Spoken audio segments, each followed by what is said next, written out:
What is going on, you guys? It is your boy Cyrus Obsidian here at Obsidian Games, here to bring you another episode of our local diaries. So let's swing right on in.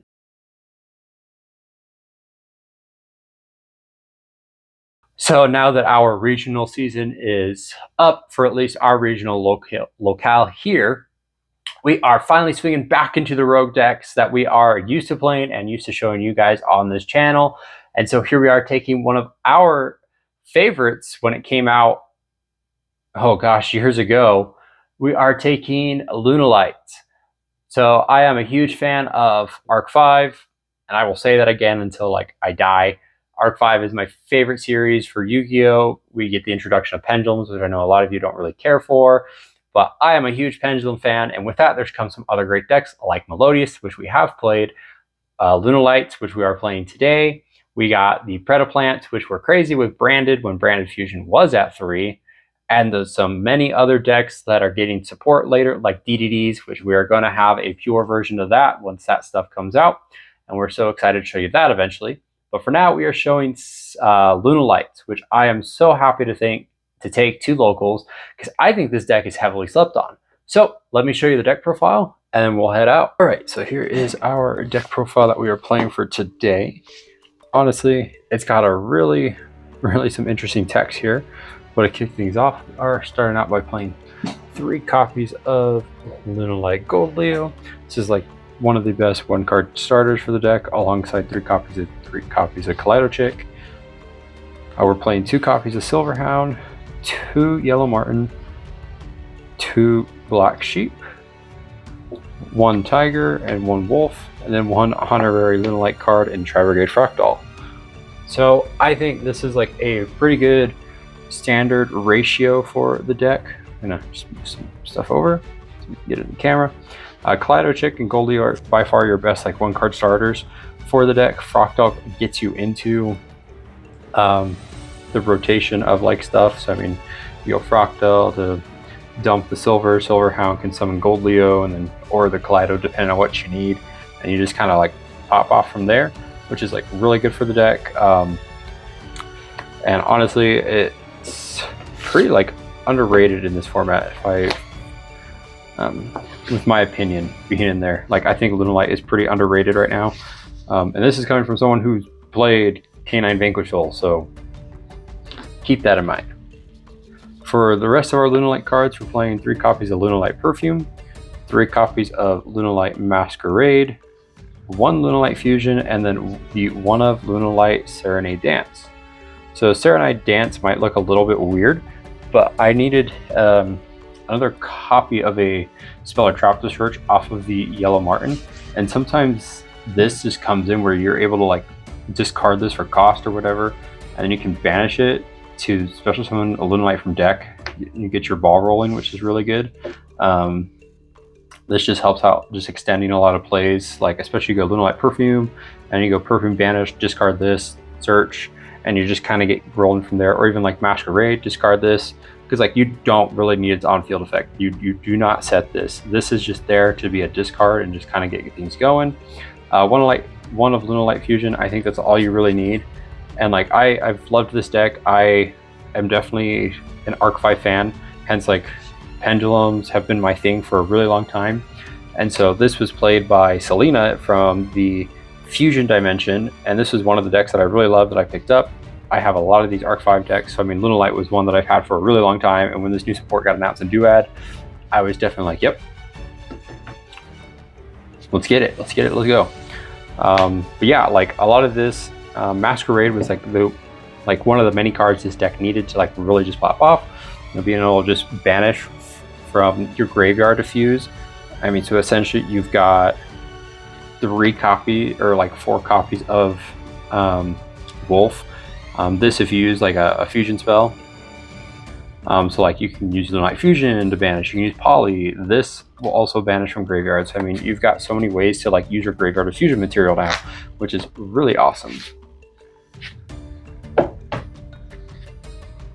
And then some extra spells that we are playing. We're playing 3 copies of Fire Formation Tenki.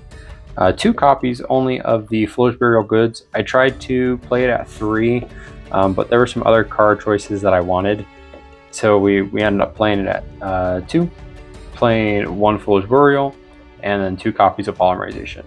I like having 2 copies of Polymerization. You could definitely play 1 copy of it. I think there are some decks that only play 1, but I definitely have liked playing 2, just to be able to like just go, especially if I go interrupted. And for some hand traps, we are playing 3 copies of Ash, 3 copies of Fuelos, 3 copies of Imperm. Fuelos just to get us more draws into extenders. Imperm just is kind of good right now, especially against the Canine Vacor Soul. If they don't have the tag out, which a lot of players don't play multiple copies of the tag outs. They're only playing either 1 Borger with 1 Caesar or 2 Borger, 1 Caesar. So being able to hit their Rousing is going to be really good against them. And then Ash is just Ash. So, I mean. And for the extra deck, here's where we're going to see some funny stuff.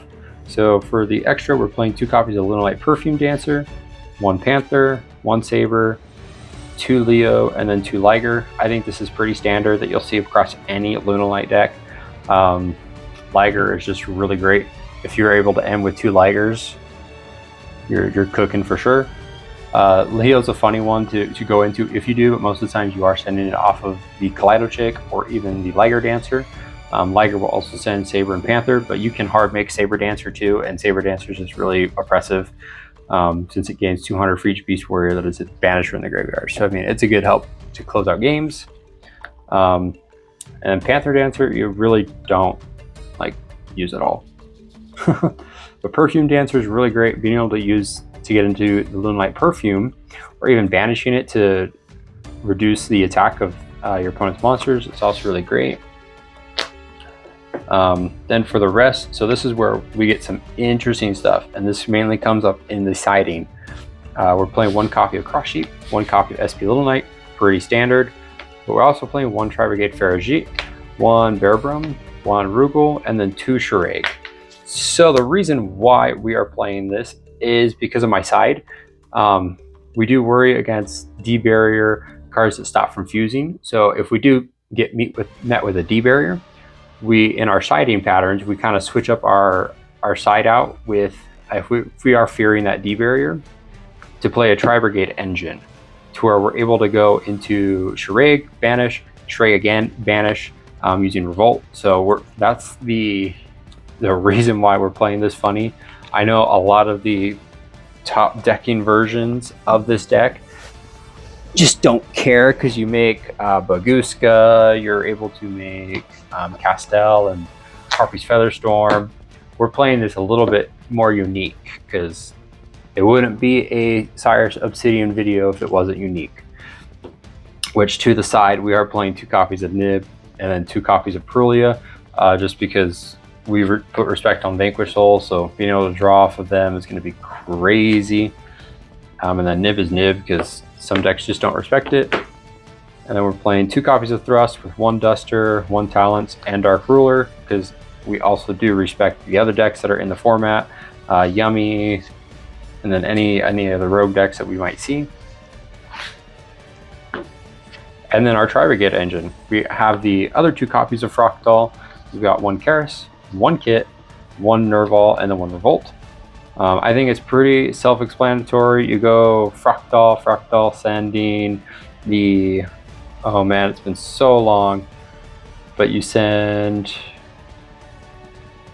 the Nerval, if I remember right.